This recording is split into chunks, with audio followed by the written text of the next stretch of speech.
Australia দক্ষিণ গোলার্ধে অবস্থিত এমন একটি রাষ্ট্র যা একই সাথে একটি দেশ এবং একটি সম্পূর্ণ মহাদেশ।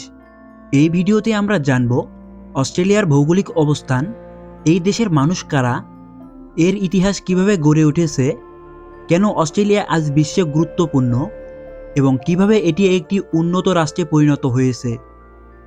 ভিডিওটি শুরু করার আগে অনুসন্ধানকে সাবস্ক্রাইব করে বেল আইকনটিতে ক্লিক করুন। অস্ট্রেলিয়া পৃথিবীর একমাত্র দেশ যা একই সাথে একটি সার্বভৌম রাষ্ট্র এবং একটি সম্পূর্ণ মহাদেশ। একে দ্বীপ মহাদেশও বলা হয় কারণ এটি চারদিকে সমুদ্র দ্বারা বেষ্টিত। এর পশ্চিমে ভারত মহাসাগর এবং পূর্বে প্রশান্ত মহাসাগর অবস্থিত। অস্ট্রেলিয়ার মোট আয়তন প্রায় ৭৬,৮৮,২৮৭ বর্গ কিলোমিটার। আয়তনের দিক থেকে এটি বিশ্বের ষষ্ঠ বৃহত্তম দেশ। এত বিশাল আয়তন হওয়া সত্ত্বেও এর জনসংখ্যা মাত্র ২,৬০,০০,০০০, যা ঢাকা বিভাগের জনসংখ্যার চেয়েও কম। ঢাকা বিভাগের মোট জনসংখ্যা ৪,৪২,০০,০০০। অস্ট্রেলিয়ার প্রতি বর্গ কিলোমিটারে মাত্র ৩ জন মানুষ বাস করে, যেখানে বাংলাদেশের প্রতি বর্গ কিলোমিটারে ১১১৯ জন মানুষ বাস করে।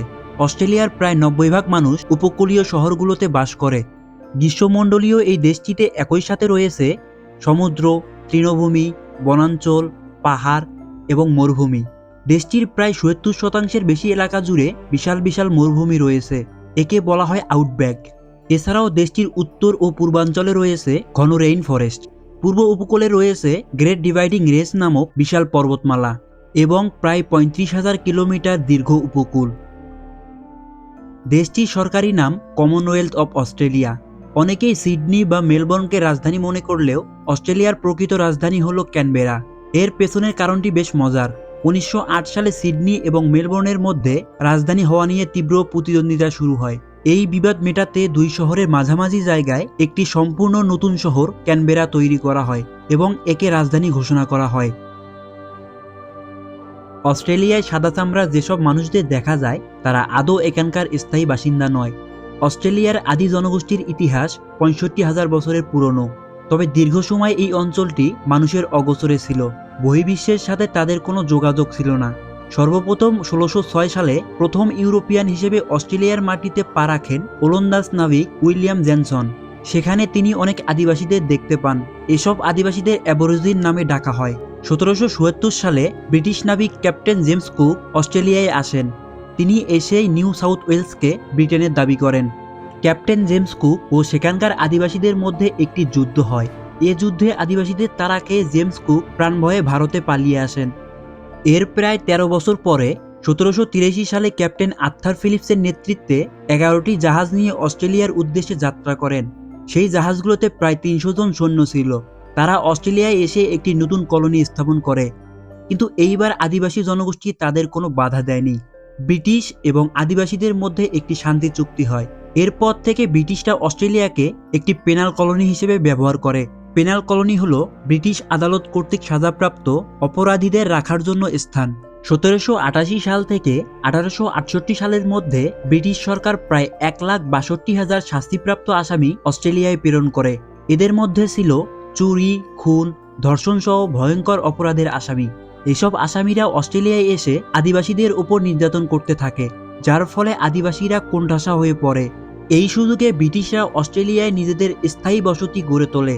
ব্রিটিশদের দেখা দেখি ইউরোপের অন্যান্য দেশ থেকেও মানুষরা এখানে এসে বসবাস শুরু করে। অস্ট্রেলিয়া একটি বহু সংস্কৃতির দেশ। এখানে প্রায় সব ধর্মের মানুষ বাস করে। অস্ট্রেলিয়ায় মানুষদের মধ্যে প্রায় ৪৩% মানুষ খ্রিস্টান, ৩৯% মানুষের কোনো ধর্ম নেই বা নাস্তিক, ৩.২% মানুষ মুসলিম এবং ২.৭% মানুষ হিন্দু ধর্ম পালন করে। বর্তমানে অস্ট্রেলিয়ায় প্রায় ২৭০টির বেশি জাতিগত গোষ্ঠী রয়েছে। পরিসংখ্যানে দেখা গেছে অস্ট্রেলিয়ায় বসবাসকারী প্রতি ৪ জন ব্যক্তির মধ্যে একজনের জন্ম বিদেশে। তাই অস্ট্রেলিয়ায় বিভিন্ন ধরনের ভাষা প্রচলিত রয়েছে, তবে অস্ট্রেলিয়ার সরকারি ভাষা ইংরেজি। দেশের ৭০% মানুষ ইংরেজিতে কথা বলে। অস্ট্রেলিয়ার কুইন্সল্যান্ড রাজ্যের উপকূল ঘেঁষা কোরাল সাগরে রয়েছে পৃথিবীর এক বিস্ময়কর সামুদ্রিক অঞ্চল গ্রেট ব্যারিয়ার রিফ। এটি বিশ্বের সবচেয়ে বড় প্রবাল প্রাচীর। প্রায় ২,৯০০টি পৃথক প্রবাল প্রাচীর এবং ৯০০টি দ্বীপের সমন্বয়ে গ্রেট ব্যারিয়ার রিফ গড়ে উঠেছে। বিশেষ এই সামুদ্রিক অঞ্চল এতটাই বড় যে মহাকাশ থেকেও খালি চোখে এই প্রাকৃতিক কাঠামো স্পষ্ট দেখা যায়। নানান প্রজাতির প্রবাল ও ক্ষুদ্র ক্ষুদ্র অণুজীব হাজার বছর ধরে এই প্রাচীর গড়ে তুলেছে। সুদীর্ঘ এই প্রবাল প্রাচীরটি প্রাকৃতিক সপ্তাচার্যের মধ্যে অন্যতম। 1981 সালে গ্রেট ব্যারিয়ার রিফকে বিশ্ব ঐতিহ্যবাহী স্থান হিসেবে ঘোষণা করা হয়। প্রতি বছর প্রায় 20 লাখের বেশি পর্যটক এখানে ঘুরতে আসেন। এছাড়াও অস্ট্রেলিয়ার আরেকটি ঐতিহ্যবাহী স্থান হলো উলুরু পাহাড়। এটি একই সাথে প্রাকৃতিক ও সাংস্কৃতিকভাবে বিশ্ব ঐতিহ্যবাহী স্থানের মর্যাদা লাভ করেছে। এই স্থানটি স্থানীয় আদিবাসীদের কাছে অত্যন্ত পবিত্র। এটি মূলত বিশাল একটি শিলা। এই শিলাটির দৈর্ঘ্য 3.6 কিলোমিটার ও প্রস্থ 2.4 কিলোমিটার এবং উচ্চতা 1142 ফুট। বছরের বিভিন্ন সময় এবং দিনের বিভিন্ন আলোতে বিশাল এই শিলাটি বিভিন্ন রং ধারণ করে। অস্ট্রেলিয়া তার অনন্য প্রাণীগুলোর জন্য বিখ্যাত। এখানকার প্রায় 80% স্তন্যপায়ী প্রাণী এবং সরীসৃপ বিশ্বের আর কোথাও পাওয়া যায় না। অস্ট্রেলিয়ার সবচেয়ে পরিচিত প্রাণী ক্যাঙ্গারু। এটি অস্ট্রেলিয়ার জাতীয় প্রতীক। অস্ট্রেলিয়ার প্রতিটি সেক্টরে ক্যাঙ্গারুর উপস্থিতি লক্ষণীয়। বিভিন্ন অস্ট্রেলিয়ান মুদ্রা এবং সরকারি লোগোতে ক্যাঙ্গারুর ছবি খুঁজে পাওয়া যায়। দেশটিতে মোট 5 কোটি ক্যাঙ্গারু রয়েছে। ক্যাঙ্গারু মূলত তৃণভোজী প্রাণী। ক্যাঙ্গারুর সবচেয়ে বড় বৈশিষ্ট্য হলো এর পেটের নিচের থলি, যেখানে জন্মের পর বাচ্চা ক্যাঙ্গারু বেড়ে ওঠে। এছাড়াও এখানে কোয়ালা, প্লাটিপাস, ডিঙ্গো, অ্যাচিডনা, ওয়ালবি, ইমু সহ প্রভৃতি প্রাণী দেখতে পাওয়া যায়। অস্ট্রেলিয়া বিশ্বের অন্যতম উন্নত এবং বৈচিত্র্যময় অর্থনীতির দেশ। দেশটির অর্থনীতি মূলত প্রাকৃতিক সম্পদ, কৃষি, শিল্প ও সেবা খাতের ওপর নির্ভরশীল। অস্ট্রেলিয়ার কৃষিখাত অন্যতম গুরুত্বপূর্ণ। বিশাল খামার, উন্মুক্ত জমি, সমৃদ্ধ মাটি এবং আধুনিক কৃষি পদ্ধতির ব্যবহার অস্ট্রেলিয়াকে একটি শীর্ষস্থানীয় কৃষি উৎপাদনকারী দেশ হিসেবে প্রতিষ্ঠিত করেছে। এ দেশে কৃষি মূলত গবাদি পশু পালন, শস্য উৎপাদন, ফলমূল উৎপাদন এবং অন্যান্য কৃষিপণ্য উৎপাদনের উপর নির্ভরশীল। অস্ট্রেলিয়ার গবাদি পশু উৎপাদন ও রপ্তানিতে বৈশ্বিক সুনাম রয়েছে। গরুর মাংস ও দুধ রপ্তানিতে অস্ট্রেলিয়া শীর্ষে রয়েছে। এছাড়াও ভেড়ার মাংস ও পশম রপ্তানি করে অস্ট্রেলিয়া প্রচুর বৈদেশিক মুদ্রা অর্জন করে।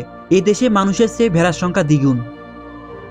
পৃথিবীর বুকে মানুষের বসবাসের জন্য সবচেয়ে উন্নত দেশগুলোর মধ্যে অস্ট্রেলিয়া বরাবরই প্রথম সারিতে থাকে।